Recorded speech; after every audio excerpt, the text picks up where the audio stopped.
શ્રી સૌરાષ્ટ્ર પટેલ સેવા સમાજ સુરત તરફથી સુરતમાં મહિલા હોસ્ટેલ કિરણ મહિલા ભવનનું ભૂમિપૂજન તથા ખાતમુહૂર્ત વિધિ કાર્યક્રમ યોજાયો। શ્રી સૌરાષ્ટ્ર પટેલ સેવા સમાજ સુરત તરફથી સુરતમાં મહિલા હોસ્ટેલ કિરણ મહિલા ભવનનું સ્વામી સચ્ચિદાનંદજીની ઉપસ્થિતિમાં થયેલ ભૂમિપૂજન તથા ખાતમુહૂર્ત વિધિમાં મોટી સંખ્યામાં દાતા મહાનુભાવો તરફથી આર્થિક સહયોગ જાહેર થયેલ છે। રવિવારે સવારે 9 કલાકે વરાછા કામરેજ રોડ ઉપર સમાજ અગ્રણી લવજીભાઈ બાદશાહના અધ્યક્ષ સ્થાને ખાતમુહૂર્ત સમારોહ યોજાયો હતો। આ પ્રસંગે આશીર્વચન આપતા પદ્મ વિભૂષણ સ્વામી સચ્ચિદાનંદજીએ જણાવ્યું હતું કે સંસારના સુખનો આધાર સ્ત્રી છે।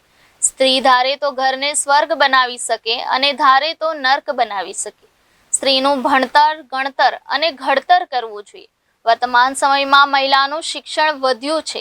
હવે મહિલા આગળ આવી છે એટલે ગણતર પણ વધ્યું છે, પરંતુ સૌથી મહત્વની બાબત ઘડતરની છે। તે દિશામાં પરિવાર, સમાજ અને રાષ્ટ્રે કાર્ય કરવું જોઈએ। શ્રી સૌરાષ્ટ્ર પટેલ સેવા સમાજની જમનાબા ભવન અને કિરણ મહિલા ભવન નિર્માણની પ્રવૃત્તિને તેઓએ બિરદાવી હતી। તેમણે જણાવ્યું હતું કે આટલા બધા દાતાશ્રીઓના દર્શન માત્ર સુરતમાં જ થઈ શકે છે। પાટીદાર સમાજની ઉમદા ભાવનાને તેમણે બિરદાવી હતી।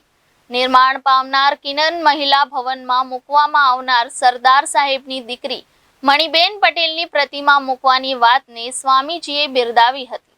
પિતા માટે દીકરીના સમર્પણને યાદ કરી સમાજે તેની નોંધ લીધી હતી, તે માટે તેમને અભિનંદન પાઠવ્યા હતા।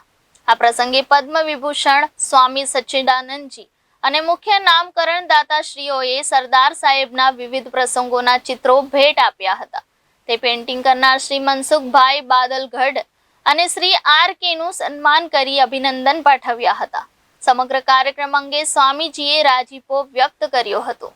Reporter Arvind Rathod, Janadesh news, Surat.